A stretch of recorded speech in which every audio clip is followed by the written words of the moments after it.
Então, eu queria falar sobre essa questão de bolhas epistêmicas, opinião e argumento, contrapor essas três coisas, que é uma história muito longa, né? É uma história longa que vem desde Aristóteles, se você for olhar bem, e passa pela noção de o que é argumento, o que é uma crença, o que é conhecimento, quer dizer, é realmente é, é um núcleo duro até do pensamento científico, do pensamento filosófico também, sem dúvida, mas do pensamento científico também, porque isso, a noção contemporânea do que seja ciência passa por aí. Eu vou tentar deixar claro tudo isso no decorrer da minha exposição aqui. Então, os tópicos que eu vou basicamente cumprir aqui são os seguintes. Primeiro, por que é tão difícil vencer uma discussão? Por que no Facebook tem coisas ardidas e apimentadas nas reuniões de condomínio, nas reuniões do WhatsApp, condomínio por WhatsApp, eu digo, né? Porque em pessoas, as pessoas, pessoalmente, as pessoas se comportam de uma outra maneira. Atrás da tela é complicado. Tentar entender esse ponto, o que isso tem a ver com a distinção entre fatos, crenças, factoides, fake news e pós-verdade, o que são os vieses cognitivos que, de certa maneira, amparam as bolhas epistêmicas, de onde vem essa noção de ciência alternativa, né? O que é ciência alternativa? Eu botei entre aspas aí, a Terra plana, a cloroquina cura, mas não cura, e aí, o criacionismo e tantas outras, vacina mata e tantas outras coisas. Vamos avaliar a ideia do ataque da dúvida venenosa e depois, por fim, o princípio da discussão racional. Eu vou relembrar o que é e vamos dar uma conclusão. Bom, primeiro, por que é tão difícil vencer uma discussão? Na dialética antiga, se previa uma arte de chegar à verdade expondo as contradições dos oponentes e superando essas contradições. Né? Por exemplo, o dicionário de filosofia do Abagnano nos diz que tinham duas maneiras de ensinar na Idade Média, que era a lectio, que consistia num comentário de um texto, um comentador de um texto, que seria hoje, e a disputatio, que consistia no exame de um problema através da discussão dos argumentos favoráveis e contrários. Então, isso era uma prática comum, a tentar olhar as coisas sem ódio, sem ideologia, sem predisposições, e parece que hoje em dia a coisa não é mais assim. Então, a gente pode até se perguntar até que ponto hoje em dia vale discutir com quem tem opinião oposta a nós. Se você olha nas discussões de Facebook, intermináveis, comentários no YouTube, no Instagram, o que quer que seja, você vê que as pessoas... Dificilmente você consegue fazer alguém mudar de opinião. Então, aquilo, que tipo de discussão é aquela? Se ninguém muda de opinião, não se quer chegar à verdade? É isso? Será que mudou? Né? O ponto é que a experiência das pessoas, hoje em dia, se acredita que ela influencia demais na capacidade de argumentação. Né? Quer dizer, o que ela passou, ou se ela sofreu na mão de um governo de direita ou de esquerda, se ela, a história pessoal dela conta demais. Então, é algo como se tivesse uma segunda componente da discussão racional, que é o que está por trás da história pessoal. E, inclusive, isso acaba influenciando no que significa debater bem. Né? Alguém que debate de uma certa maneira é xingado porque é de esquerda ou de direita, é comunista, fascista, o que quer que seja, mas depende muito de valores ideológicos, depende de uma tribo. E a gente tem que reconhecer a contribuição do Foucault nesse tipo de coisa. Quer dizer, Foucault levantou essa questão, a modernidade mudou um pouco isso. E a verdade mudou mais ainda com as redes sociais. Né? Praticamente está precisando de uma nova esclarecimento sobre como funciona discutir com alguém na rede social. Então, Sócrates, por exemplo, acreditava que o conhecimento seria possível, mas que primeiro tinha que chegar no reconhecimento da ignorância. Já Platão contrastava conhecimento e crença, como a gente sabe, Hobbes contrasta a ciência com outras formas de crença. Então, sempre a ciência, o conhecimento, etc., historicamente, nos últimos 2000 anos, foram tidos como coisas essenciais, importantes, valores muito profundos que a gente tem que preservar. Mas, num contexto inflamado, como a gente vê hoje, onde as opiniões se polarizam tanto, aparecem fake news, ofensas e sarcasmos, perfis de Facebook se digladiando, até inclusive a festa de fim de ano, que você tem que. Todo mundo deve ter tido essa experiência, tem que pedir para os convidados: olha, não vamos falar de política, até futebol e religião pode rolar, mas política não dá, porque senão acaba a festa, né? Será que ainda o choque de opiniões será o melhor método para se chegar à verdade? Então, essa é uma questão, acho que se coloca de maneira importante hoje em dia, quando se tem as redes sociais. Né? O Humberto Eco disse que a internet deu voz aos imbecis. É um pouco exagerado, eu acho isso, e também Humberto Eco já morreu, e quando ele escreveu isso num livro, que nem está traduzido em português ainda, um livro bem bacana, onde ele pôs as correspondências dele com o jornal, Minerva e tudo isso, e eu acho que ele estava achando que o único problema era que os imbecis tinham voz na opinião, na internet, nas redes sociais. Mas não é só isso, não são os imbecis que têm voz. São os mal intencionados que têm voz também. São aqueles que não sabem o que dizer também. São aqueles que não têm script nenhum para participar. Então, a rede social, a internet virou um palco onde tem uma porção de atores de terceira linha sem papéis, sem script. O cara fala qualquer coisa que vem na cabeça dele. Né? Esse é um ponto para ser levado em consideração. Bom, nós vamos agora entrar numa coisa um pouquinho mais conceitual, que é a diferença entre fato, crença, opinião e argumento. Primeiro de tudo, eu acho que nós temos que esclarecer o que seja um argumento. Em segundo lugar, eu sei que muita gente já sabe o que é um argumento, uma coleção de sentenças que tem premissas de conclusão, mas eu acho que vale a pena voltar um pouco nisso, se é que alguém não conhece, porque, na verdade, são definições muito profundas que dão a base para que a gente depois haja com racionalidade na argumentação, no método científico, na ciência, ao escrever uma tese, ao escrever uma dissertação de mestrado, um relatório científico, uma carta, uma petição e até um abaixo-assinado, né? Então, é realmente muito, muito importante, e no Brasil nós temos um déficit disso aí.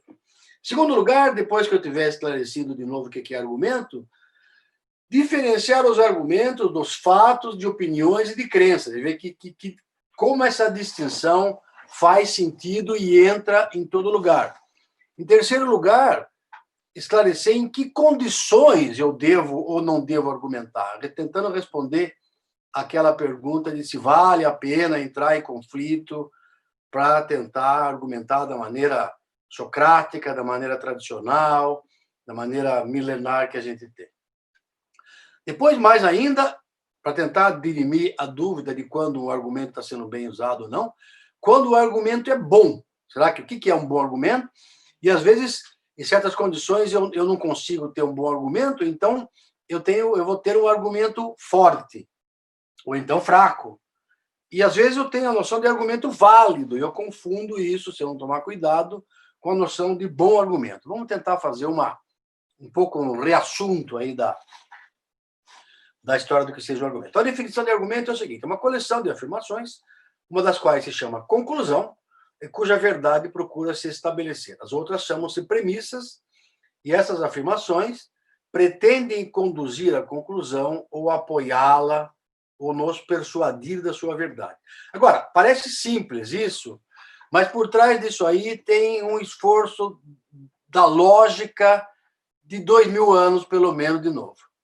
Porque o que é, como é que eu sei que as afirmações, as premissas, conduzem, apoiam a conclusão?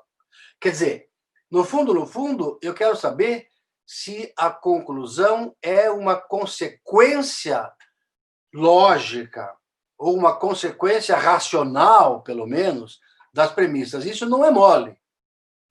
Não é mole porque a noção de lógica varia muito. Se a própria noção de lógica varia, eu tenho lógica clássica, a lógica intuicionista, que é um pouco diferente, a lógica difusa, que é um pouco diferente ainda, a lógica paraconsistente, que ainda outra é diferente, a lógica relevante, que tenta fazer outra distinção. Então, só de lógica eu tenho uma porção de coisa para poder me basear. E se eu não for completamente lógico, se eu pensar, não, eu quero algum tipo de conclusão racional que seja aceita por todo mundo, não precisa aceitar uma lógica formal, mais ainda eu vou me complicar, porque o que é uma conclusão racional, né? Então, por trás disso, tem um problema. Mas isso não impede que a gente use a noção de argumento, porque o que se faz comumente é se aceitar uma certa racionalidade mínima, universal, aceita por todos, e que seja amparada pela lógica clássica. É isso que se faz, né? Ou seja, a metamatemática, a metalógica é clássica. Eu tento me apoiar nela. Muito bem. Vou dar um exemplo aqui, meio trivial para quem já conhece, mas, por exemplo, Raoni não é presidente do Brasil, premissa número 1. As Olimpíadas de 2016 foram no Rio de Janeiro, premissa número 2. Portanto, o esporte é uma atividade mundial. Bom, é um argumento. O esporte é uma atividade mundial, é verdade. Raoni não é presidente do Brasil, é tudo verdade. E as Olimpíadas de 2016 foram no Rio de Janeiro. Então, eu tenho sentenças verdadeiras levando a uma conclusão verdadeira. Mas por que isso aí não é bem visto como argumento? Porque, claro, as pessoas notam que falta uma ligação entre premissas de conclusão. Eu ponho entre muitas aspas, porque essa ligação é aquela coisa do levar a, do leva à conclusão, estabelece, né? Uma ligação que eu não sei direito o que é, mas falta. Eu reconheço quando falta, né?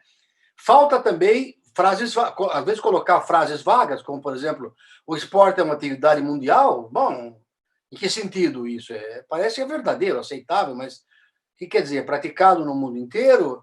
É uma atividade que todo mundo gosta? Que deveria ser praticada no mundo inteiro? Então, são frases vagas, que aí complica também para poder decidir na qualidade de argumento, né? Como, por exemplo, assim, sei lá, o aquecimento global é de esquerda. A gente ouve muito, e o pior é que são frases vagas que convencem. As pessoas hoje são muito mais conservadoras do que costumavam ser antigamente. Parece que sim, de certa maneira. Então, né, eu tenho que evitar isso aí, porque esse tipo de frase não me deixa eu qualificar o meu argumento, defender o meu argumento como bom, ou do outro, do meu oponente como bom, porque o oponente também produz bons argumentos, não sou só eu, né? Frases interrogativas, exclamativas ou imperativas também têm que ser evitadas. Por exemplo, a gente vê muito no governo hoje em dia, né? Ou o povo se cala, ou o governo vai ter que agir. Isso não é argumento para o povo se calar, isso é uma ameaça a debáculo, né? Com um pau na mão, na verdade, com um fuzil na mão, né? Ou então frases desprovidas de valor verdade, como aquela famosa frase, eu acho que é do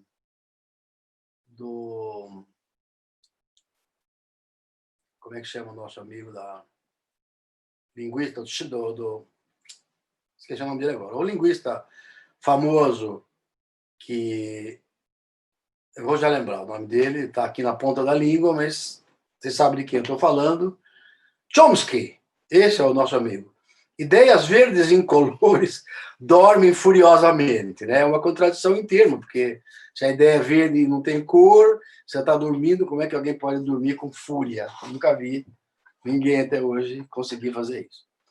Então, são um tipo de coisas, né? E também eu tenho que tomar cuidado com as definições, porque a definição pode ser persuasiva. É uma forma de definição que pretende já descrever, pretende descrever o significado aceito, enquanto na realidade ela pretende fazer isso, mas na realidade ela estipula um outro uso, geralmente dedicado a apoiar uma visão. Quer dizer, é uma afirmação disfarçada, já não é mais definição.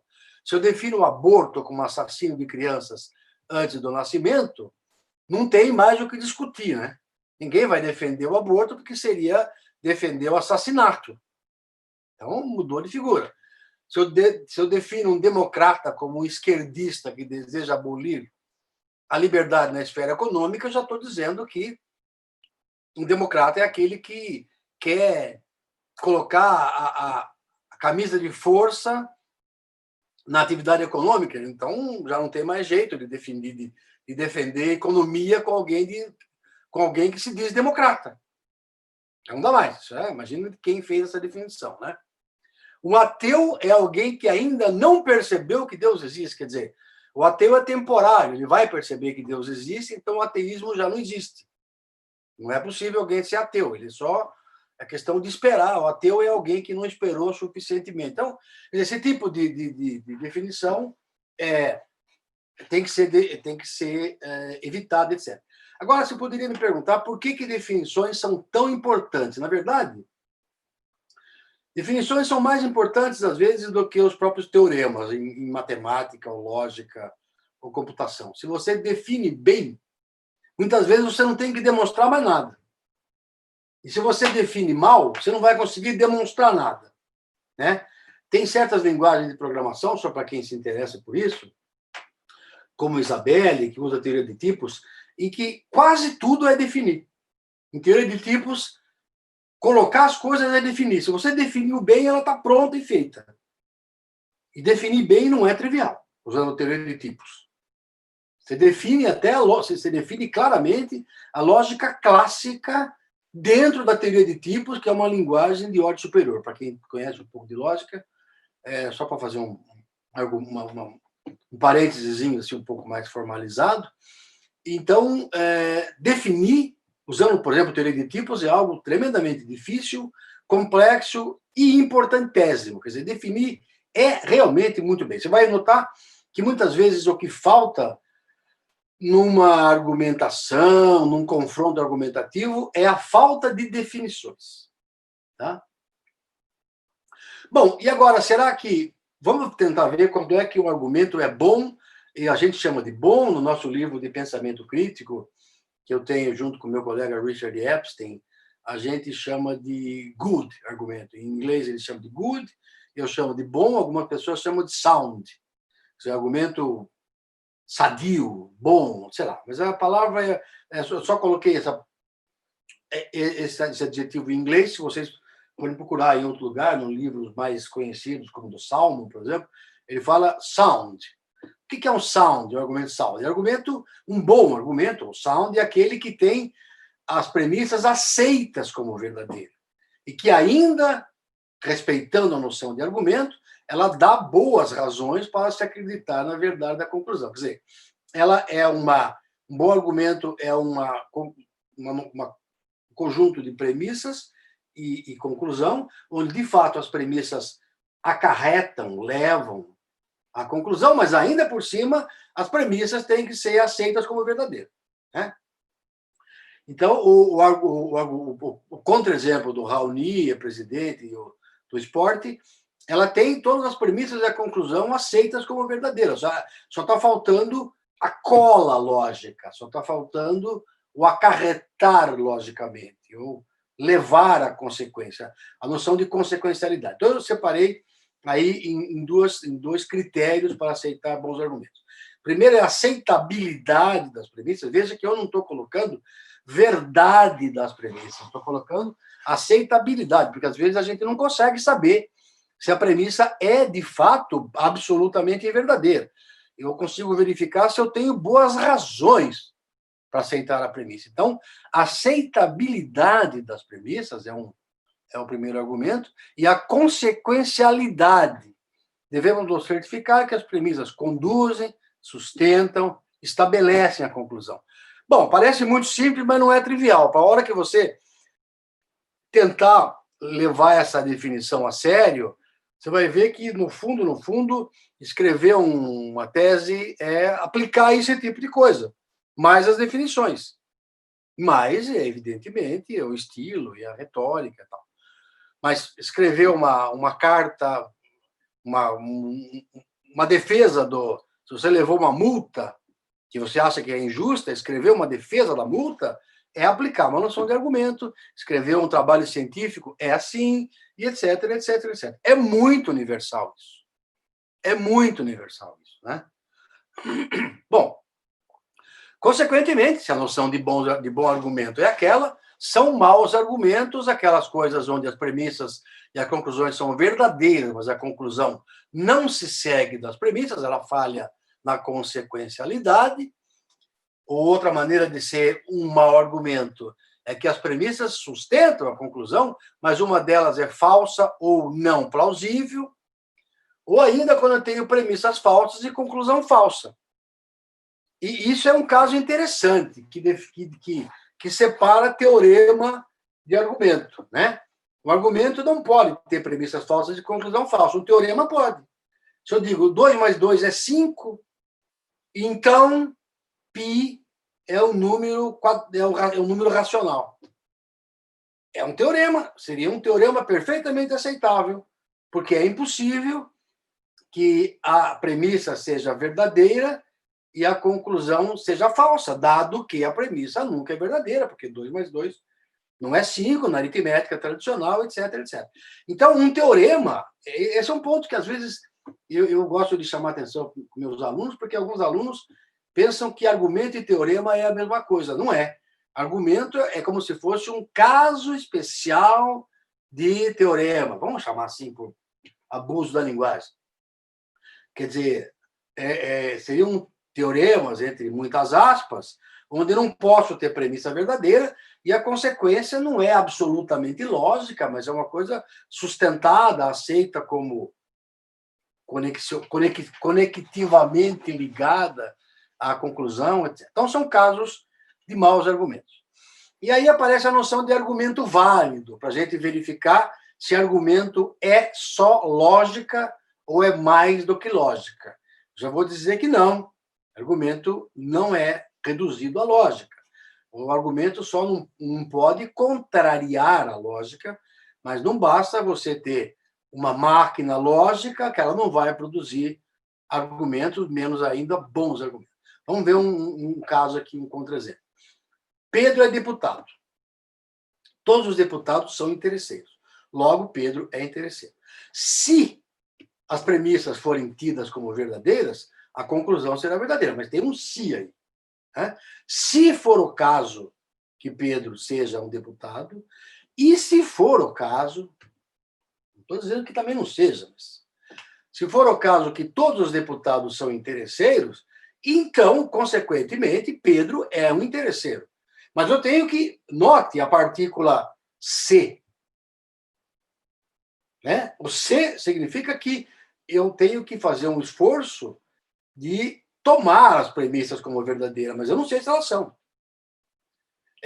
Esse argumento, então, é válido. Ele é impossível que as premissas sejam verdadeiras e a conclusão seja falsa. Ele é válido, mas ele não é bom.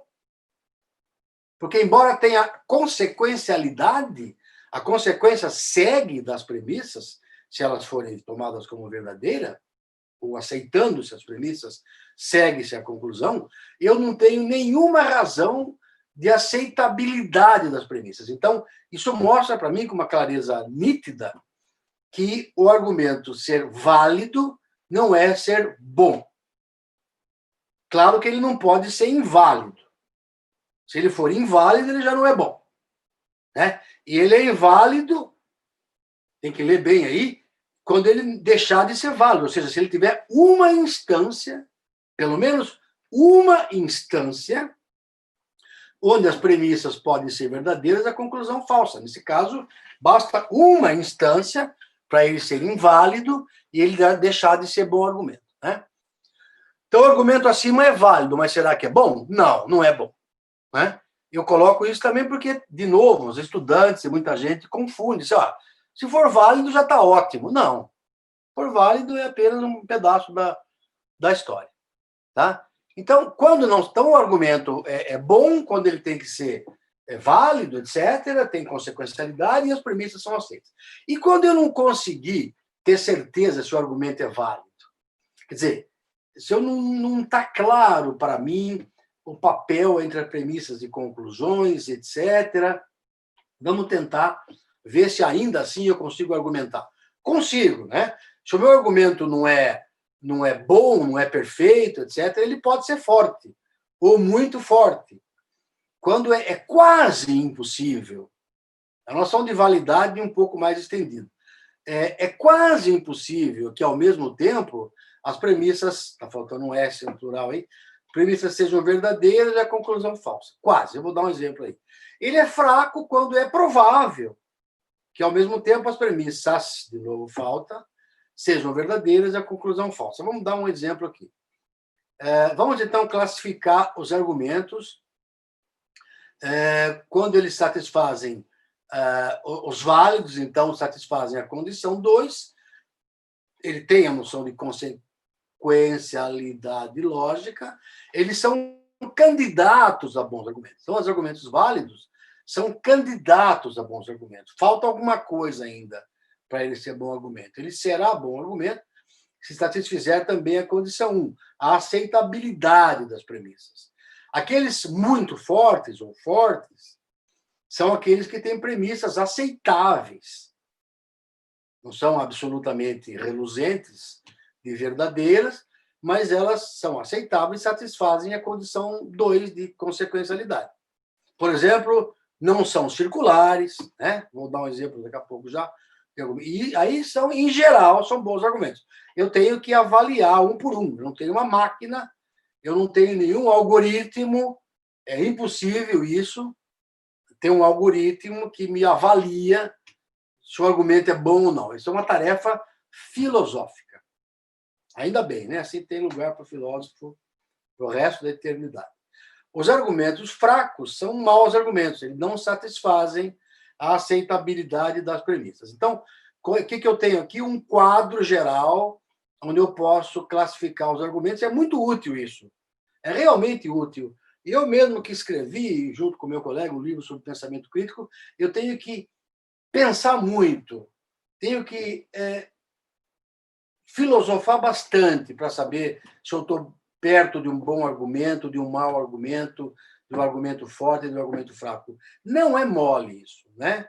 O Leibniz queria uma máquina, uma característica universal para fazer isso, não rola, não dá hoje em dia, com base na ciência do século XX, teorema de Gödel, e etc., uma porção de outras coisas que impede isso.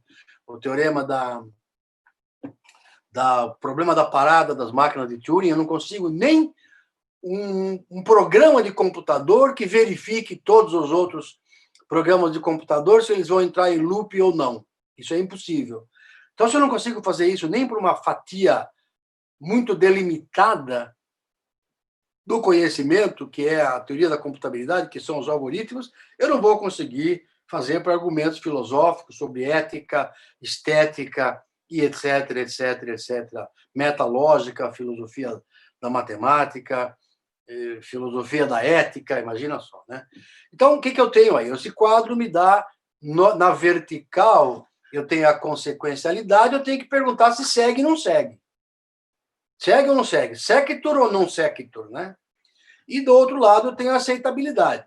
Então, se ele for válido, vamos ver, válido, muito forte ou fraco.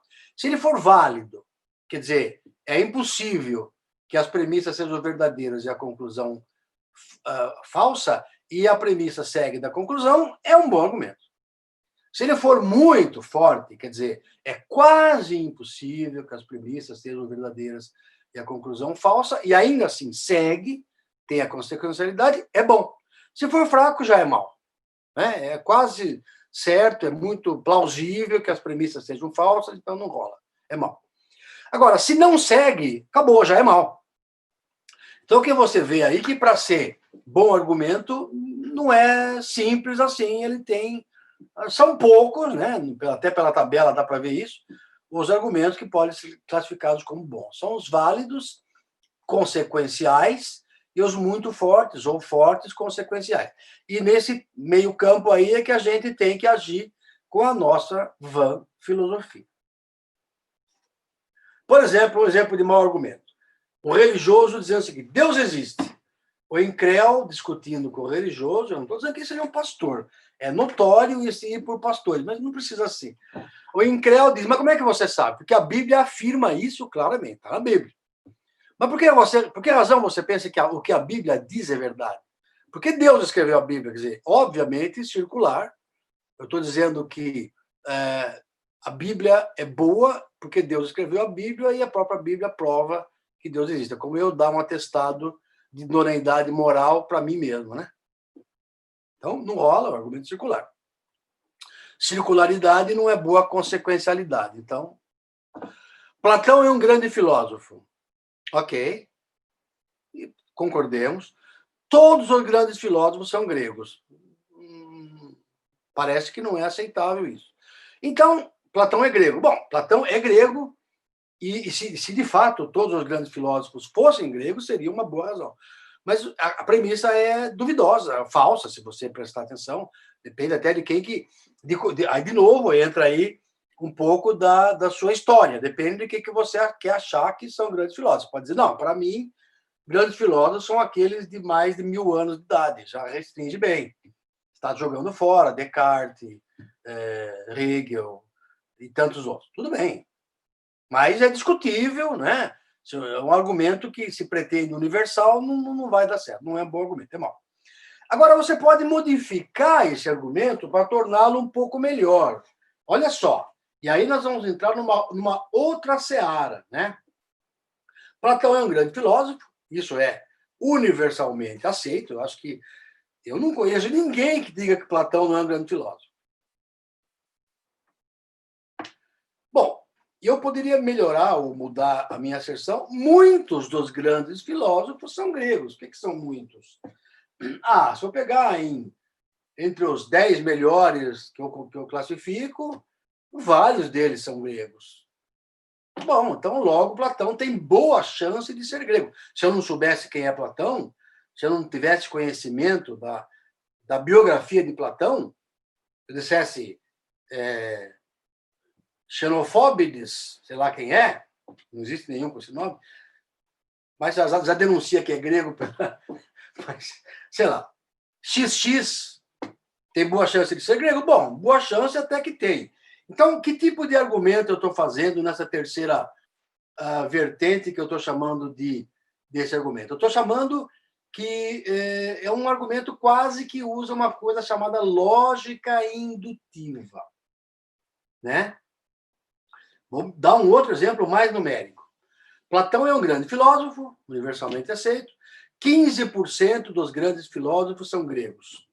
Logo, Platão, se eu não conhecesse, tem uma chance de 15% de ser grego. E que tipo de argumento é esse? Esse, na verdade, é um argumento que vem de uma outra seara. Nós não tocamos isso no nosso livro, porque é algo absolutamente complicado, confuso, não é bem estabelecido, ninguém sabe o que é.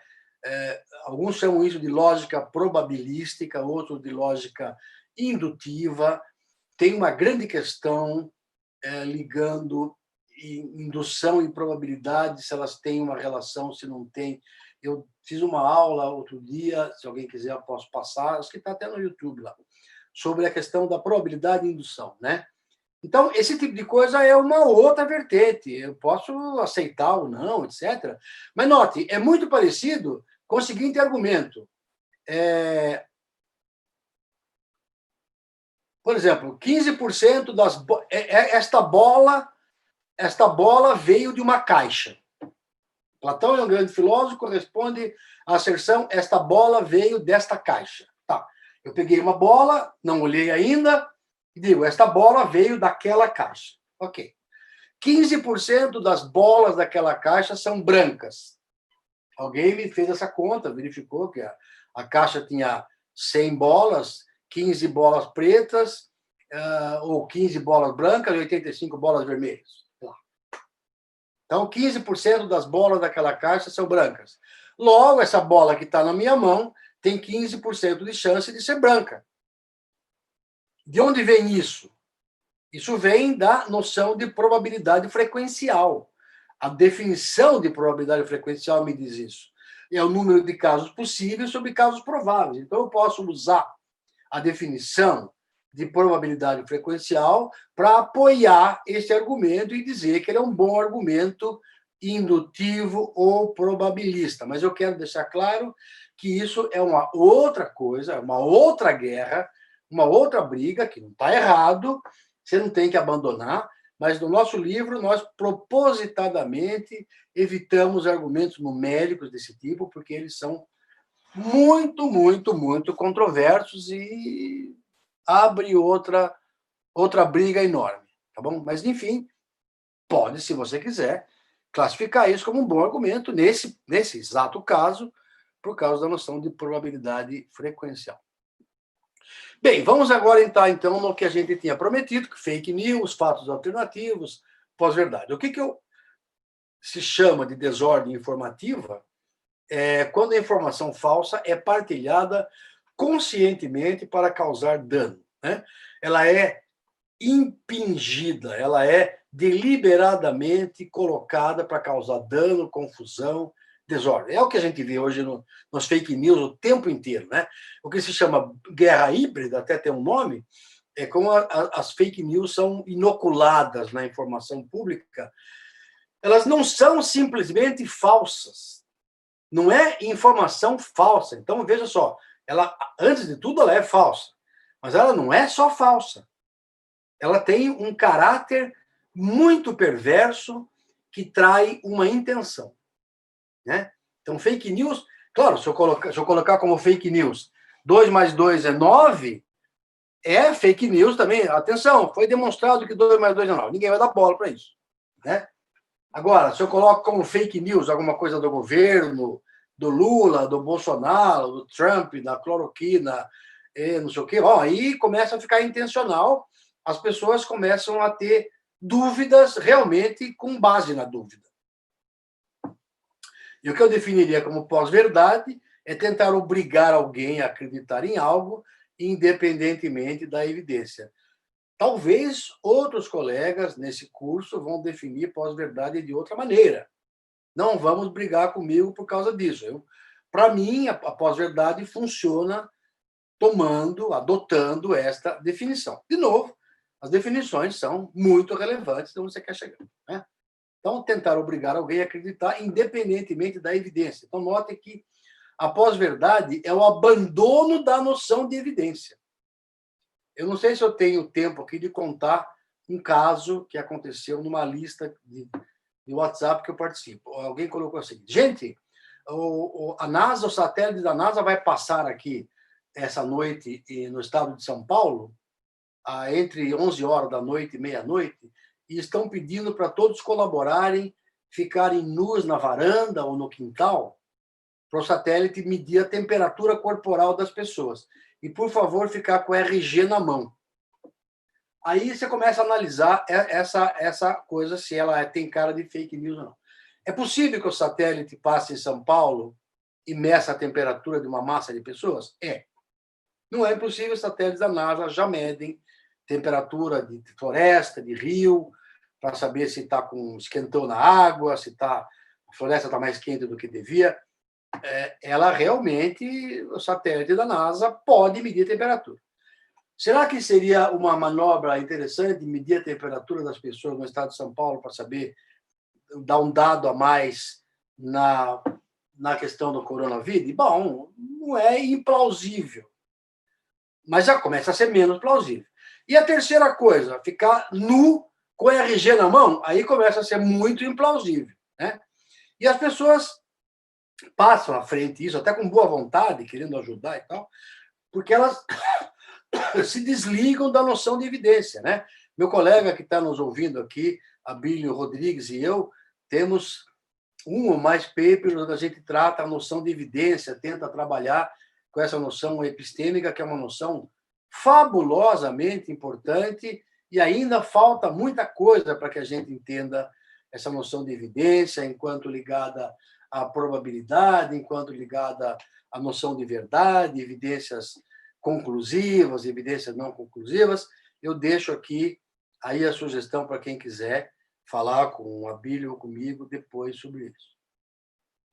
Bom, e o que são crenças? Crenças e opiniões não são fatos e não são argumentos. Aí está o sinal de diferença, né? O que é uma crença? É uma ideia ou uma convicção que alguém aceita como verdadeira ou o real. A pessoa ainda pode manter sua crença, mesmo que seja falsa, ela tem um direito moral. Tem gente que apela para o direito moral da crença. Eu tenho direito de acreditar que a Terra tem 6.000 anos, embora tenha uma porção de evidências de que a Terra não tem 6.000 anos, ela tem muito mais do que isso. A raça humana tem 200.000 anos, como é que pode ter 6.000 anos? Né? Eu tenho direito de acreditar. Uma vez um pastor protestante me disse, eu perguntei a ele, mas e quando a gente desenterra esqueleto de dinossauro que a raça humana não conheceu o dinossauro? Eles vieram antes da raça humana. Quando que esses dinossauros apareceram? Ele disse assim, não, eu acredito que Deus enterra dinossauros para testar a fé das pessoas. Tudo bem. Ele tem direito moral de acreditar nisso. Agora, o direito dele de acreditar é uma coisa que não pode entrar no argumento. Então, a crença é isso. O que é a opinião? A opinião é a declaração de uma ideia que reflete a crença, né? A crença é algo de foro íntimo e a opinião é uma crença manifestada ou manifesta. Quando você manifesta a sua opinião, uma rede social, um debate, numa lista, o que quer que seja, uma sala de aula, a sua opinião é a sua crença manifestada. Mas crenças e opiniões são subjetivas, de alguma maneira elas são ditadas por algo que você acredita. Fatos, por outro lado, não podem ser subjetivos, eles têm que ser objetivos, né? Então, fatos pessoais, ou fatos alternativos, não podem existir. O fato é algo independentemente de tudo. Que aconteceu ou não. Tanto que quando eu posso raciocinar contra os fatos, e até tem uma maneira útil e interessante de raciocinar, que se chama raciocínio contrafactual, né? Eu estou raciocinando contra os fatos, eu posso até chegar a alguma conclusão, mas eu sei que eu estou raciocinando contra os fatos. Eu não estou produzindo factoides. Eu estou deliberadamente assumindo que se o fato não tivesse acontecido, tal coisa seria o caso. Estou raciocinando contra os fatos, mas não estou apresentando factoides, nem fatos alternativos. Fato alternativo não pode ser aceito, né? Então, como é que a gente se protegeria das fake news? É até um capítulo 17 do meu livro, né? Na verdade, não tem muita diferença de você levar bem a sério a noção de argumento. Já está lá. Mas, de toda maneira, como é um pouco mais sutil e tem alguns elementos assim de cunho psicológico, vale a pena se debruçar um pouco mais na noção de argumento, quando ela é negada, quando ela é deixada de lado, que problema que causa, e ver, em caso em particular, como os fake news são deliberadamente falsos, com intenção, são falsidades intencionais, vale a pena a gente fazer alguns pequenos testes. Por exemplo, identifique o ponto de vista e o público. É dirigido aos apoiadores do Bolsonaro? É dirigido contra os apoiadores do Lula? É dirigido a favor do STF, contra o STF? A favor da cloroquina, contra a cloroquina? A favor da estatística, a favor da matemática, a favor... sei lá. Então, identificar o ponto de vista e o público é muito importante, já vai te dar uma dica. Identifique o que está sendo negado. Aí tem um plural, negado não devia ter plural, é para compensar aquele S lá atrás que eu não pus, tá? A soma dos S é constante aqui nesse slide. Então, identifique o que está sendo negado. O cara está negando, está ignorando uma coisa que saiu na revista Nature, no Lancet. Na semana passada saiu uma coisa na revista Lancet. Ele não está levando em conta.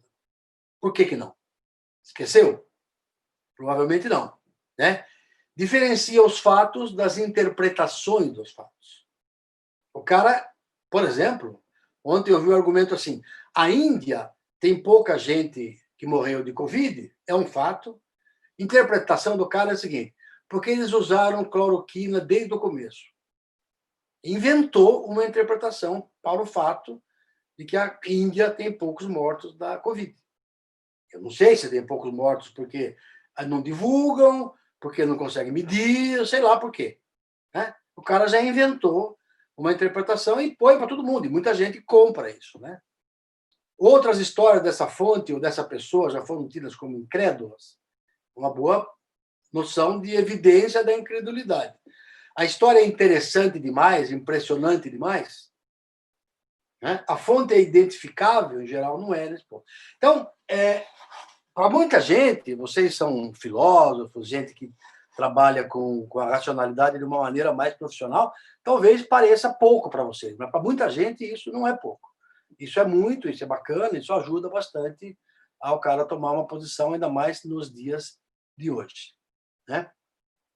O que acontece, agora, por tentar mostrar os vieses cognitivos que estão por trás das falácias nas redes sociais, estão por trás da bolha, né? O que é bolha? Eu vou já falar o que é bolha, mas vamos primeiro ver esses efeitos que eu anotei alguns aí. Na verdade, isso é um pouco de psicologia cognitiva, isso não é lógica, não é argumento, não é filosofia.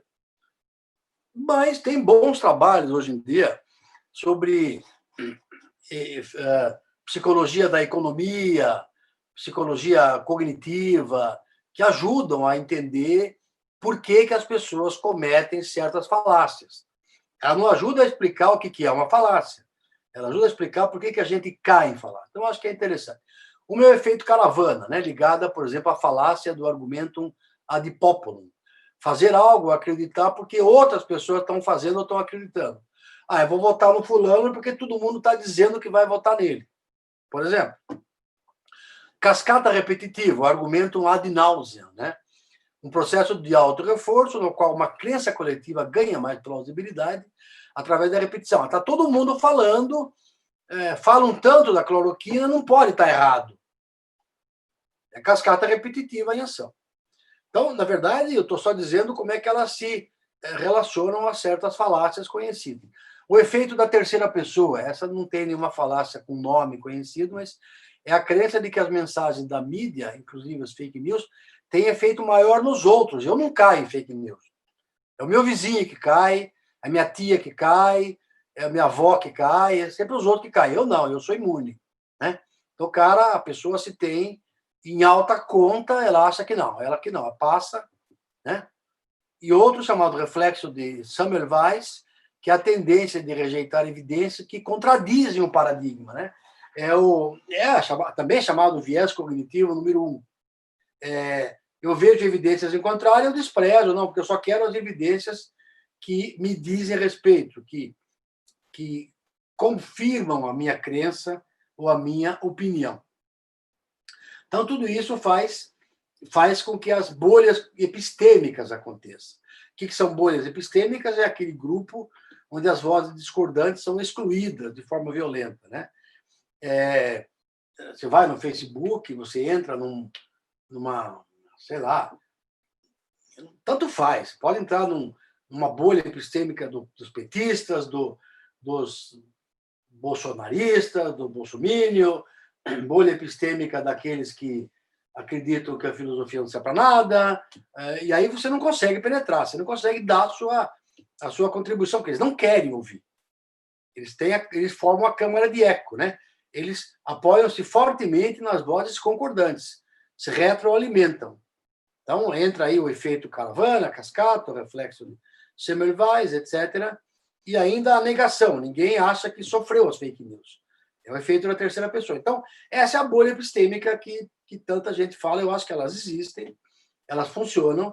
E aí, com essa bolha epistêmica, você não pode adotar a noção de argumento de Sócrates, dos medievais, a noção de que o argumento vai chegar ao conhecimento. Não vai chegar ao conhecimento.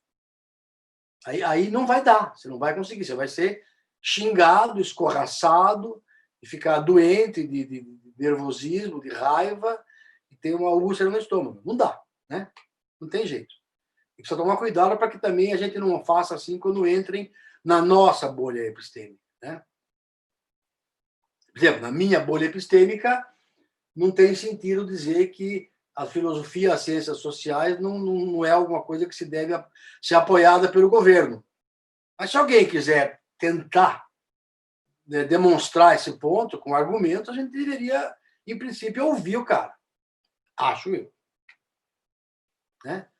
E por que agora a ciência alternativa? De onde que aparece? Agora é outra coisa mais interessante que eu acho que é realmente muito interessante e muito contemporânea.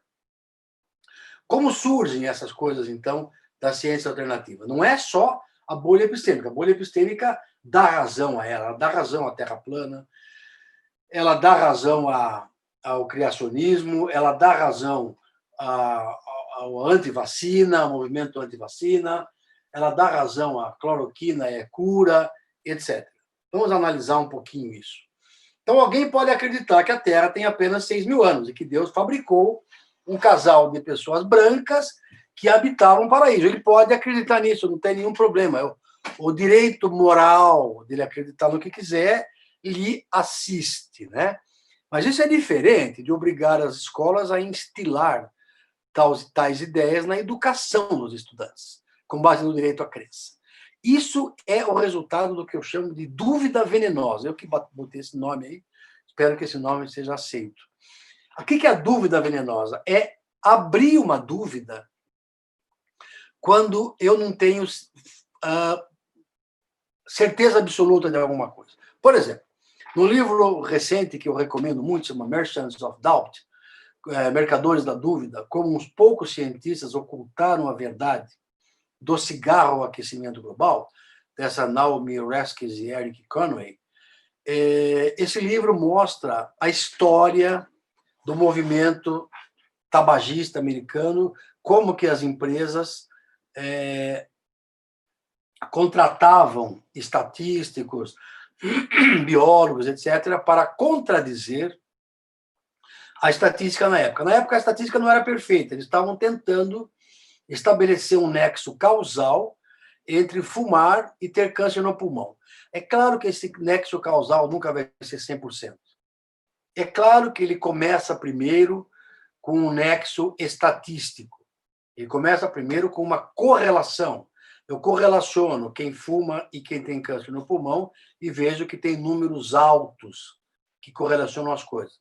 Isso já é causa e efeito? Não é causa e efeito ainda, mas é uma pista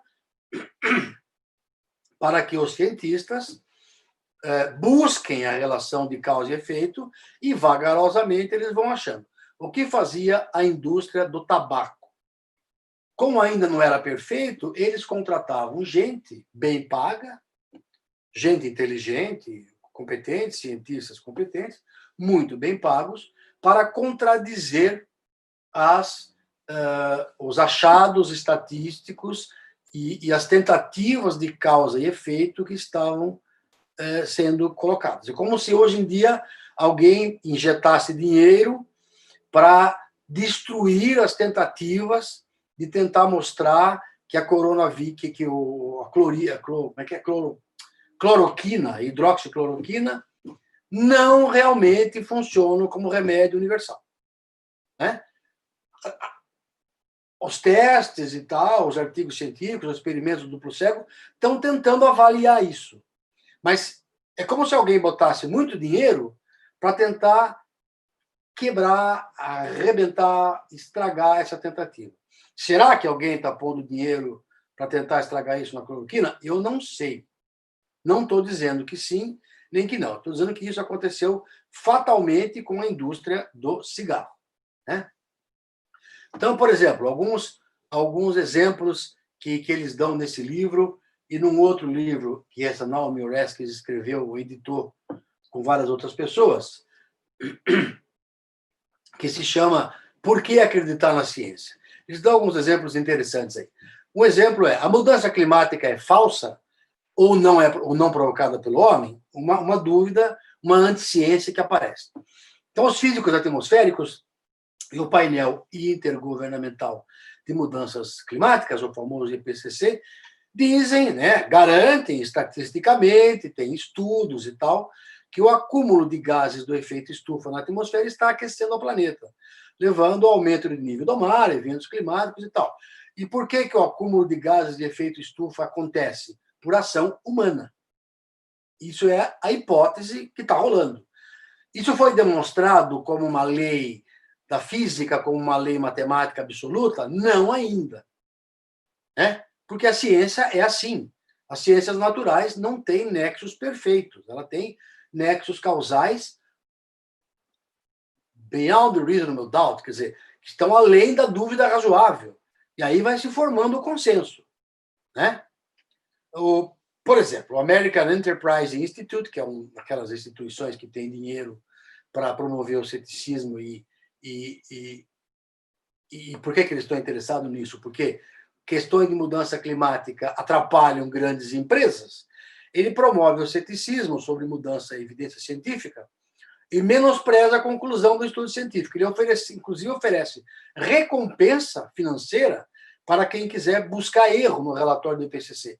Veja, é a estratégia da indústria do tabaco sendo utilizada aqui, né? Contratar pessoas, botar grana, botar dinheiro para que alguém destrua o que está sendo feito. É um movimento anti-ciência com bases econômicas. Outro exemplo, as vacinas são seguras?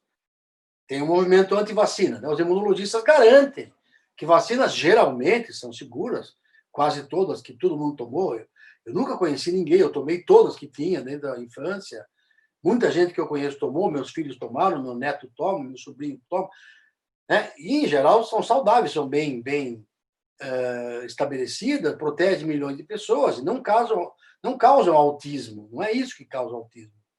Mas o presidente dos Estados Unidos, o Trump, rejeitou a posição, afirmando num debate que alguns que foram vacinados tiveram filhos autistas. Ele afirmou isso aí como se fosse um fato incontestável. Conclusão, muitos pais, mais nos Estados Unidos do que aqui no Brasil, mas aqui está chegando, rejeitam a vacina ou vacinam os filhos com agendamento atrasado para atrapalhar a vacinação. Como consequência, está voltando sarampo, está voltando muitas doenças infecciosas. E por que tem esse movimento anti-vacina? Tem causas econômicas? Não sei se tem. Eu realmente não consigo saber, mas que tem um movimento anti-ciência, tem. Esse é o segundo exemplo que eles dão naquele livro. O homem veio do macaco, grande, já começa com uma bobagem, né? Porque se o homem é a evolução natural, a teoria darwiniana diz que o homem veio de um antecedente comum aos macacos, mas não é do macaco, não veio desse macaco que está aí. Veio de uma criatura, sei lá o quê, não sei nem como dizer, porque não é a minha área de trabalho isso, mas de alguém anatomicamente parecido com macaco, com ser humano, né? O consenso é que a Terra tem 4,5 bilhões de anos e que o gênero Homo sapiens, Homo erectus, etc., surgiu 3 milhões atrás e que os humanos modernos têm 200 mil anos. Essa é a ideia. Então, o darwinismo tem falhas? Tem. Ele não explica tudo. Ele não tem evidências para tudo. Então, o movimento anti-ciência coloca a seguinte dúvida venenosa. Portanto, como ele não tem explicação para tudo, ele não é definitivo. E as crenças alternativas merecem ser ensinadas. Tá? Quer dizer, como a ciência não pode responder à pergunta se Deus guiou o processo da evolução natural, ou se foi uma outra força sobrenatural, ou se foram alienígenas que vieram para cá, não sei. A ciência não está respondendo. A teoria da evolução natural, o darwinismo, não está dizendo que força que guia a evolução. Não é isso o papel dela? Então, como ela não pode responder isso, outros grupos teriam o direito à alternativa. Que alternativa que é essa? Legitimar o criacionismo em sala de aula. Né? Então, eles estão usando esses grupos que pregam esse tipo de coisa, estão usando exatamente o que eu chamei de dúvida venenosa para dizer, se algo não é perfeito, vamos ter direito de colocar teorias alternativas. Note bem uma coisa, se fossem teorias alternativas, seria até aceito cientificamente. Ninguém foi contra quando a teoria da relatividade, ou quando a mecânica quântica, entrou competindo com a mecânica newtoniana. Não tem problema nenhum ter uma teoria alternativa. O que não pode é ter uma crença alternativa, substituindo a ciência. Percebe a diferença? Esse que é o ponto. A dúvida venenosa legitima ou tenta legitimar colocar crenças a alternativa no lugar de ciência. E aí que é o grande problema, que eu vejo um enorme problema para nós, filósofos, cientistas, lógicos, matemáticos, o que quer que seja, professores, né? Grande problema. Você tem que não tomar cuidado, isso que vai acontecer. Já tem. Em 2012, o estado do Tennessee promulgou, mas assim foi chamada depois pela imprensa, Lei dos Macacos, legitimando os professores a ensinar criacionismo se eles quisessem. Né? Então, como assim que eu posso ensinar? É como se eu legitimasse uma aritmética alternativa, completamente louca, e tivesse o direito, porque já que a aritmética não pode ser demonstrada consistente pelo teorema de Gödel, então eu tenho direito de ensinar a minha aritmética. Um amigo meu falou, não fala muito nisso, não dá ideia, não. Não dá ideia porque não descobriram ainda. O Brasil caminha na mesma direção? Caminha. Eu acho que sim. Olha só, senador Marco Crivella, bispo da Igreja Universal, proferiu um discurso defendendo o direito a tal alternativa. Pastor Marcos Feliciano propôs a tal da PL 8.099 de 2014. Pastor Jefferson Campos propôs a outra PL 5.336 de 2016. Todos querendo incluir a teoria da criação na base curricular do ensino. Ainda não lhes ocorreu, por sorte, a aritmética alternativa, nem uma teoria quântica alternativa, porque eles ainda não entenderam o teorema da indeterminação do Heisenberg, nem o teorema de Gödel, mas se a gente não tomar cuidado, vai chegar lá, né? Um grande perigo, um grande perigo. E quais são as estratégias dessa dúvida venenosa? Uma coisa chamada, tem até uma nova, a nova ciência, se pode assim dizer, um novo ramo de conhecimento proposto pelo Robert Proctor e Ian Boal, que é chamada agnotologia, né? O estudo da ignorância ou da dúvida culturalmente induzida, particularmente a divulgação de dados científicos imprecisos ou enganosos. A agnotologia deveria, então, seria um ramo da filosofia ou do pensamento crítico para tentar entender por que e como acontece isso, né? A dúvida venenosa é a primeira ferramenta que eu acho, que eu poderia dizer que a agnotologia identificou. Então, estamos aqui inaugurando uma brincadeira nova. A agnotologia, uma tentativa de estudar um ramo da ciência, da ignorância culturalmente induzida, fake news, teorias pseudocientíficas, etc. E a agnotologia já tem uma primeira conclusão, que eu diria que é a dúvida venenosa. Aquela dúvida, como disse um memorando interno da indústria do tabaco, a dúvida é o nosso produto. Eles estavam vendendo não cigarro, estavam vendendo dúvida. É isso que eles querem vender. A dúvida venenosa. Então, a estratégia do tabaco era essa, né? Empregar cientistas para levantar dúvidas sobre a relação entre o hábito de fumar e os riscos para a saúde, né? E baseia naquela história de que a minha opinião vale tanto quanto a tua. A minha vale tanto quanto a tua? Não. A minha opinião sobre hidroxicloroquina vale muito menos do que um cientista, um biólogo, um médico, cientista. Inclusive, ainda ontem eu perguntei para um colega da Unicamp o que ele achava, um médico, cientista, ele disse, eu acho que não deve usar.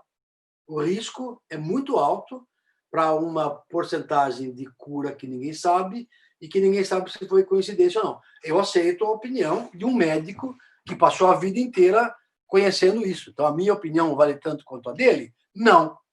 Né? Opiniões, a ciência se baseia nos bons argumentos de autoridade. São aqueles onde a gente pergunta para filósofos importantes, pergunta por Descartes, pergunta por Hegel, pergunta, se você preferir, por Derrida, por Foucault, pergunta por Gödel, pergunta por Hilbert, pergunta para as revistas científicas, por Nature, por Science, por Lancet, por Journal of Symbolic Logic, e etc, etc, etc. E tantos outros, não estou falando que são só esses.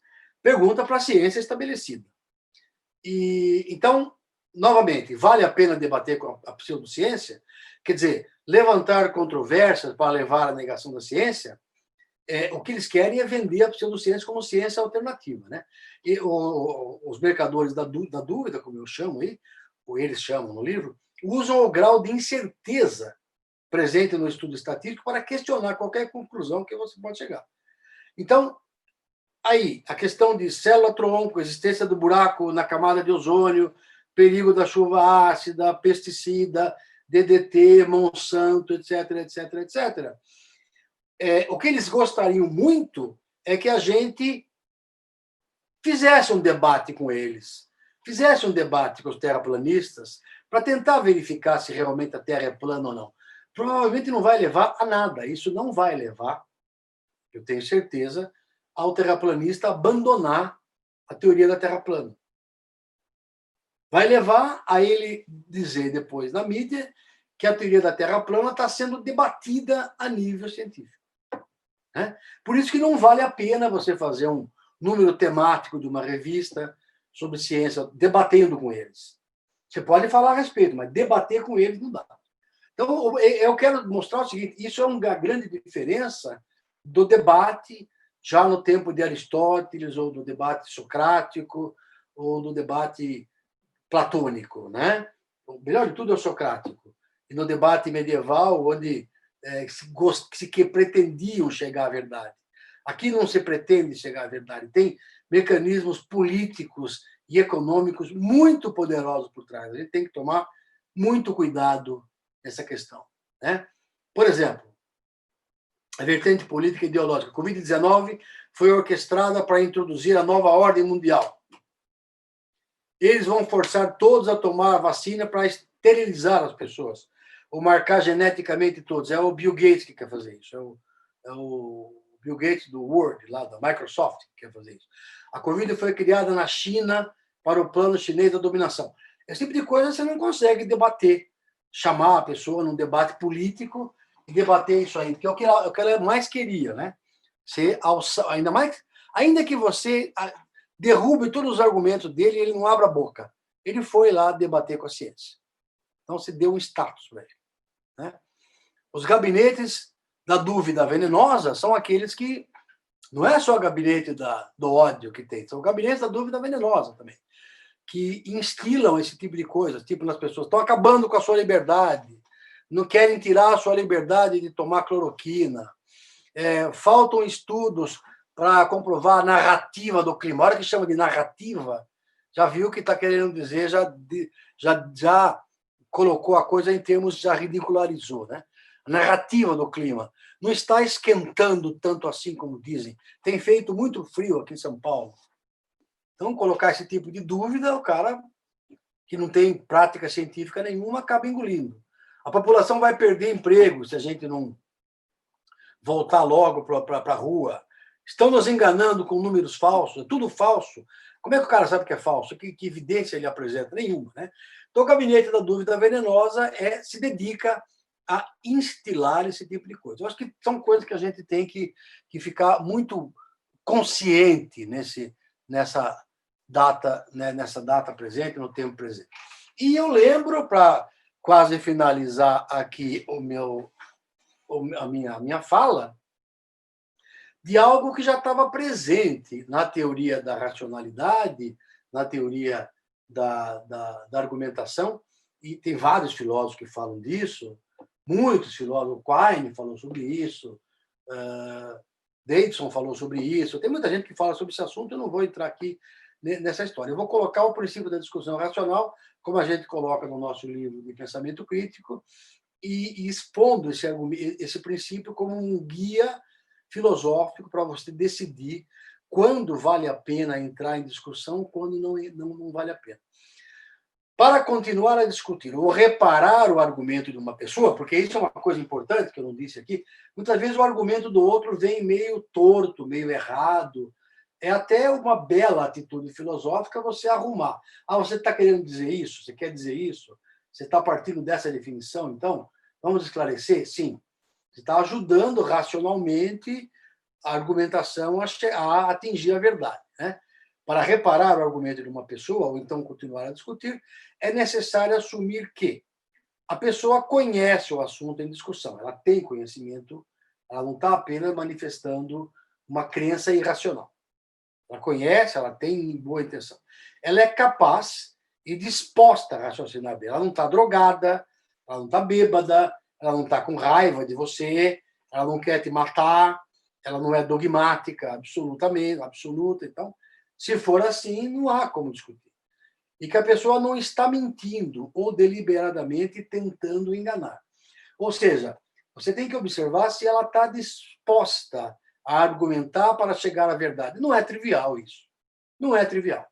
Mas é um bom guia para que a gente possa, em algum momento, dizer: não, eu prefiro não discutir com você porque o princípio da discussão racional está me indicando que aqui não é o caso de discutir.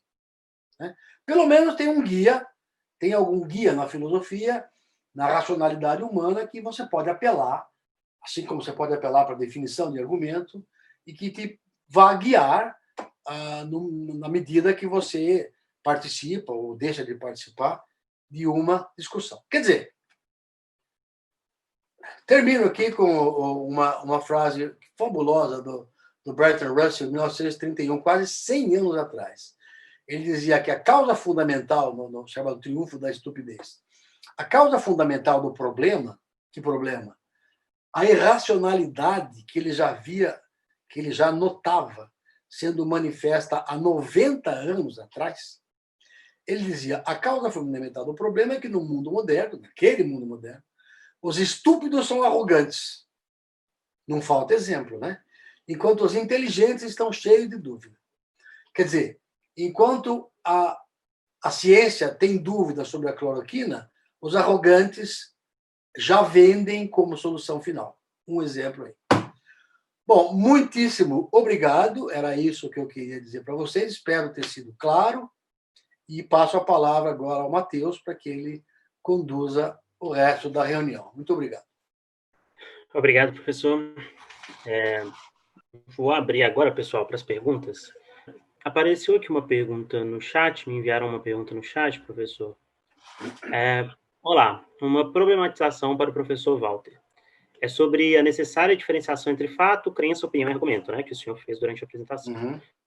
No contexto das fake news, das falácias, como lidar com a questão da relatividade do verdadeiro ou daquilo que chamamos de realidade?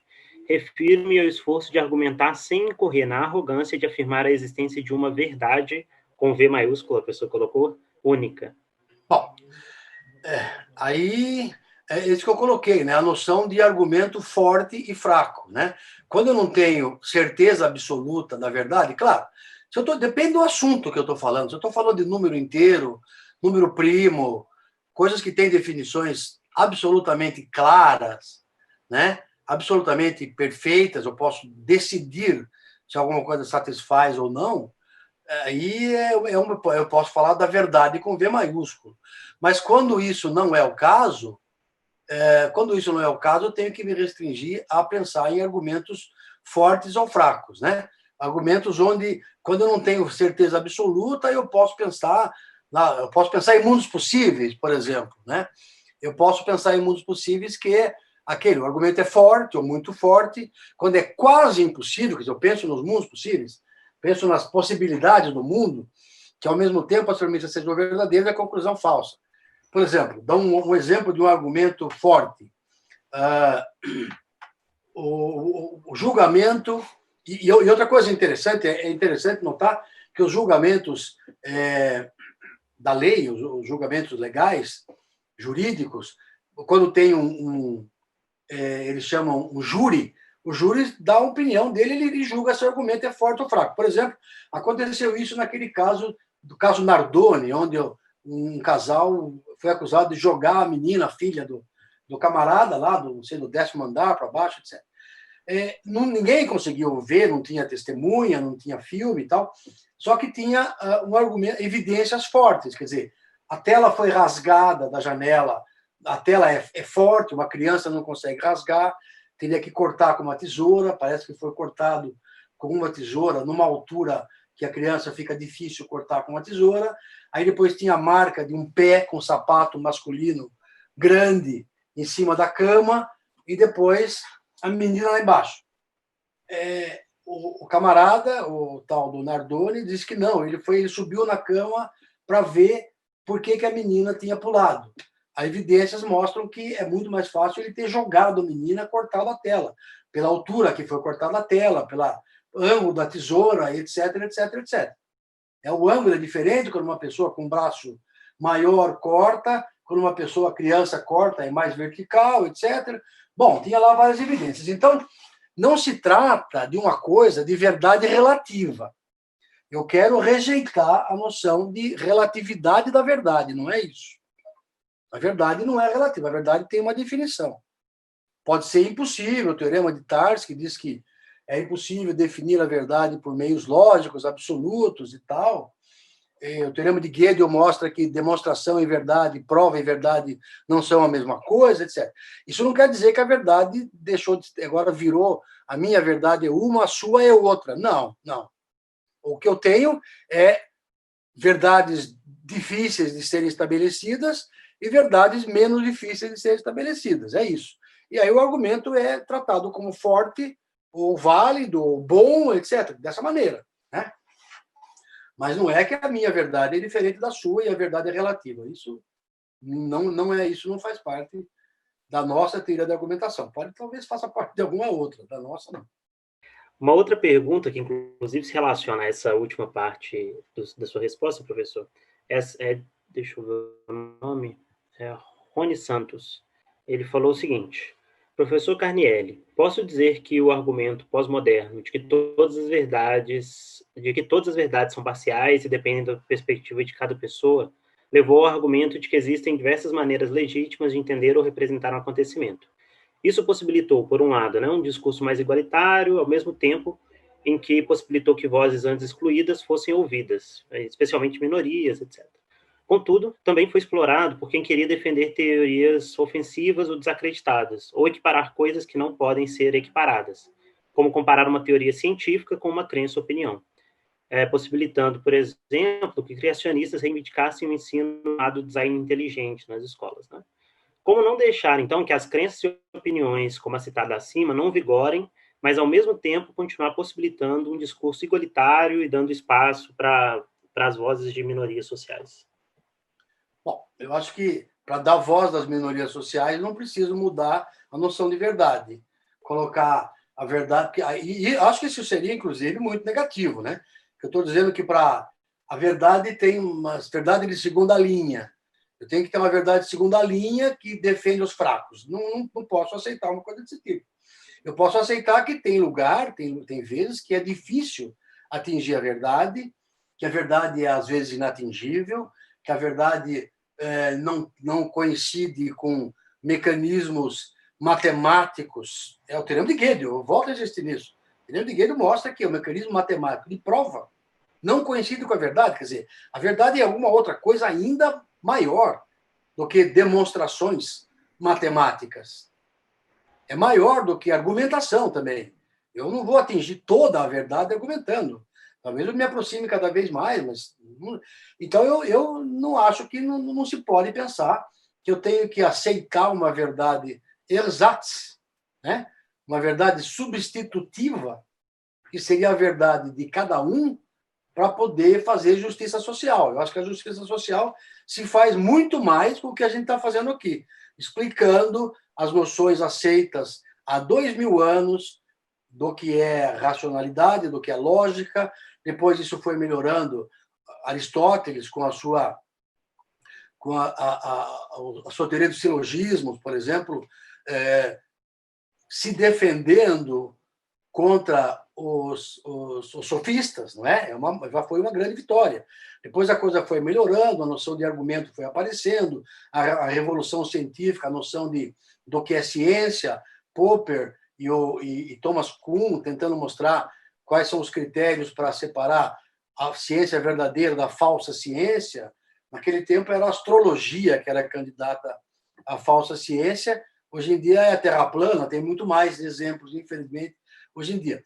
Mas eu acho que a gente presta um serviço muito melhor a fazer as vozes não ouvidas serem ouvidas se a gente insere essas vozes neste nosso debate.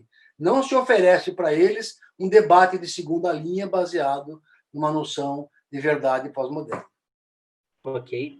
Agora a gente tem uma participação por vídeo do Matheus, outro Matheus, no caso, Ramos Mendes. Boa tarde. Obrigado pela apresentação. Foi muito didática, ao mesmo tempo aprofundou o que a gente já estava discutindo com o professor Perini. Bom, a minha pergunta é que em um dado momento da apresentação, o senhor falou que seria preciso a gente se fiar em bons argumentos provindos de autoridades. E aí o exemplo dado foi da Lancet. Mas e quando são as autoridades responsáveis por difundir falsidade ou fake news? Quando, por exemplo, autoridades, inclusive médicos, defenderam a cloroquina. Me parece aí que talvez mais importante do que o conceito aí de autoridade seja o de legitimidade. Ou então se poderia dizer que a gente poderia ter um critério para identificar autoridades legítimas e autoridades não legítimas. Sim, sim, claro, é verdade. Eu tenho. Que argumento de autoridade é o nome que se dá, né? O argumento de autoridade significa buscar as fontes e tal. Quando é um médico, etc., que é ideologicamente contaminado, o que se diz é autoridade, um argumento de autoridade falso, um argumento de autoridade contaminado, etc. Mas é verdade, talvez a palavra seja autoridade legitimada. Pode ser. No fundo, o que se quer dizer é isso. Nós sabemos o que é uma autoridade legitimada, como essa que você quer dizer. Não é o governador, não é o prefeito, não é o presidente da República. Poderia ser o ministro da Saúde, se ele se comportasse bem, se ele se mostrasse está comportando bem, que a gente tem visto no país aqui, é que cada hora troca um ministro, então eu já não posso mais dizer que o ministro da Saúde é uma autoridade legitimada. Nesse momento, no Brasil, pelo menos, né? Talvez na Holanda seja, sei lá, não sei.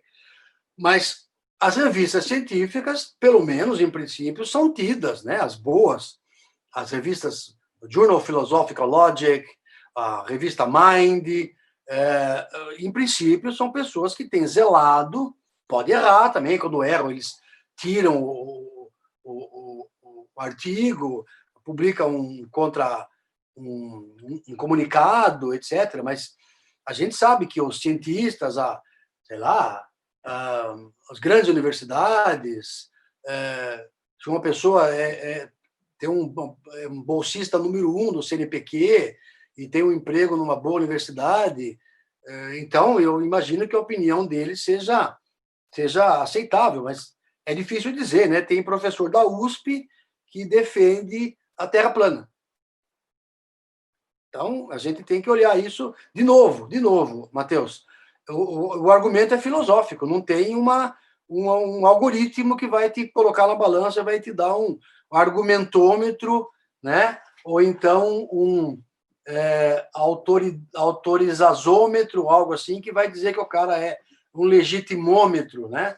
Legítimo não, você tem que analisar filosoficamente, não há maneira, não há alternativa para a filosofia. Isso quem falou não fui eu, né? Fui o Saul Kripke. Saul Kripke, que escreveu várias coisas da filosofia, mas ficou famoso pela fantástica semântica de mundos possíveis da lógica modal. Perguntaram para ele alguma coisa sobre a lógica modal, resolver isso, aquilo, ele falou: meus amigos, não adianta perguntar para a lógica certas coisas. Não há alternativa para a filosofia. Né? A filosofia tem que ser usada e praticada quando for o caso. Aí é um caso, Matheus, diria eu. Ok. Acho que dá tempo para mais uma última pergunta, que a gente já passou um pouquinho do horário, mas acho que a gente pode... Eu vou pegar mais uma aqui que apareceu, professor, Sim. Que, na verdade, ela se relaciona com algo que o senhor disse no início. E, na verdade, perguntando como juntar duas coisas que o senhor falou. Que no início o senhor falou sobre a necessidade de pensarmos sobre uma outra dimensão da argumentação, né, que não necessariamente a racionalidade, que seria as experiências das pessoas, e essas experiências, elas tornam o modo como as pessoas recebem crenças de uma maneira diferente, né? Isso faz com que as pessoas formem crenças de maneira diferente. E, ao mesmo tempo, o senhor apresentou algumas ferramentas que poderiam ajudar a gente a formular melhor a argumentação. A questão é se não há uma tensão entre essas duas coisas. Se, uma vez que essas experiências das pessoas, né? Por exemplo, na última aula, a pessoa citou isso, na quinta-feira, na verdade, a gente viu um texto do Keyhan, em que ele fala sobre como, por exemplo, republicanos e democratas, eles vão tomar posição sobre aquecimento global não baseado na evidência disponível que eles têm, mas sim no grupo ao qual eles pertencem. Desse ponto de vista, faria alguma diferença as pessoas elas terem uma noção melhor de argumentação ou algo do tipo? Elas seriam capazes de aplicar essas ferramentas para argumentar melhor ou, no fim das contas, o que prevaleceria seriam simplesmente essas preferências grupais pré-existentes? Bom, eu acho o seguinte, eu acho que o filósofo, o argumentador hoje em dia, ele não pode ser tão idealista como era Sócrates, né? Então, ele tem que levar em conta, eu diria, duas coisas importantes aí. O fato de que depender bem, como Foucault enfatizou, debater bem, depende de valores ideológicos também, isso é uma verdade, vai ter alguma influência aí, e aí a bolha epistêmica ajuda a entender o conceito, e o fato de que tem deliberadas intenções de ir contra o princípio da discussão racional. Quer dizer, a indústria do tabaco, a dúvida venenosa e tal, eles estão deliberadamente, sem contar para você, esburacando, tentando estragar o princípio da discussão racional. Então, tem dois tipos de coisa aí. Quando eu devo entrar no argumento e contra quem? Quer dizer, eu acho que a gente tem que aprender hoje em dia a ser menos idealista do que Sócrates seria, ou do que Platão pensava, ou do que os filósofos medievais poderiam pensar quando eles estavam reunidos lá nas abadias, né? Quer dizer, hoje em dia tem interesses econômicos gigantescos, tem interesses políticos gigantescos e tal, e eu acho que não tem nenhuma tensão entre isso. A noção de argumentação continua igual, etc. Eu só tenho que ter um pouco mais de clareza, eu tenho que ter um pouco mais de conscientização do tamanho da ferramenta que eu tenho na mão. A razão, eu penso sempre assim, a lógica e a razão é uma espada de samurai. Você tem que desembainhar essa espada com muito boa intenção, porque é perigoso. E você pode estar convidando alguém para duelar com você que não merece duelar com você. O duelo nem começa, ele abandona e vai dizer que ele é o seu parceiro, é o seu debatedor, né? Tem que ter muito cuidado com isso. Nós temos que ter muito cuidado em usar esse tipo de coisa. Quer dizer, por exemplo, uma experiência ingênua seria: vamos fazer um congresso mundial aqui de discutir cloroquina e discutir terra plana, e discutir teorias alternativas. Vai ser um vexame, vai ser uma péssima experiência. Porque os que defendem a ciência alternativa falsa vão dizer que já chegou no ponto de que a pós-verdade venceu, a verdade alternativa venceu, e a ciência agora já é múltipla, não é mais única. Quer dizer, a gente tem que tomar cuidado com isso, porque eu não acredito nisso. Eu não acredito que a ciência é múltipla. Até a lógica pode ser múltipla, etc., mas eu tenho que pensar bem. Cada vez que eu uso uma lógica diferente, eu tenho que esclarecer a minha audiência, né? Eu tenho que falar, olha, eu estou brincando de ser intuicionista, por isso que eu não vou aceitar isso e aquilo, papapá. Eu não posso fingir uma coisa e vender outra. Eu acho que não coloca atenção, não. Eu acho que o que se coloca é o nível de awareness, né? de ficar consciente, de conscientização do que nós temos hoje em dia. Eu diria, né? Seria a minha contribuição. Ok, professor. Agora, uma última questão que eu vou abordar, que foi o Breno Franco que fez, que é uma pergunta bem simples, até se o senhor acha que há, simples assim, né, curta, se o senhor acha que há algum tipo de intervenção que se possa fazer para abrir uma bolha epistêmica ou deixar ela mais permeável à divergência racional. Olha, uma coisa que você pode fazer com bolha epistêmica, que eu fiz, e algumas vezes ainda faço, é entrar cuidadosamente muito cuidadosamente, e quando alguém mostra alguma coisa, por exemplo, a cloroquina é eficientíssima, estão matando gente no Brasil porque não dão cloroquina para todo mundo. Aí você fala, não, olha, isso realmente é bem debatível, mas olha, a National Science Foundation, a FDA americana está levantando certas dúvidas e tal. Aí você coloca os argumentos na bolha epistêmica de maneira muito cuidadosa, sem aquela tendência que a gente tem, que é dizer o seguinte, seu imbecil, não é por aí. Aí você já perdeu o negócio, né? Então, se você quer penetrar na bolha epistêmica, tem que penetrar com muito jeito e tal, de certa maneira, respeitando o nível psicológico que está tendo ali. Ora, lógico, você pode entrar na bolha epistêmica de uma certa maneira, você não pode entrar de camisa vermelha no bando dos bolsonaristas que ficam na frente do Palácio do Governo todo domingo, porque aí você vai levar paulada mesmo, né? Então tem que ter cuidado, eu acho que a gente tem que ter cuidado onde entra. Mas eu acho que é possível, sim. Eu acho que a razão calma e distinta, né? A razão, como aquela razão, aquele ceticismo do sexto empírico, aquele ceticismo que não é desacreditar das coisas, é não acreditar ainda, não é descrer, é não acreditar ainda.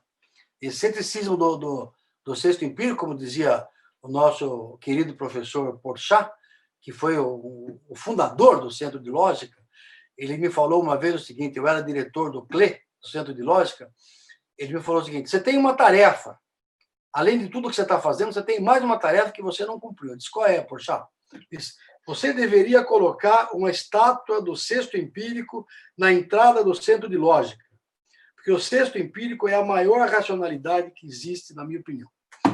E ponto, eu não botei a estátua do sexto empírico, estou procurando uma estátua do sexto empírico. Mas ele tem razão, quer dizer, o ceticismo de sexto empírico, estudado bem, que ele estudou a vida inteira isso, nos dá um bom guia de como a gente se comportar dessa maneira. Não é um fenômeno novo, ele é só um fenômeno que, hoje em dia, ele é mais venenoso, talvez, por causa das redes sociais, por causa da velocidade da informação e tal, mas ele já estava lá. Eu acho que isso que eu teria a dizer.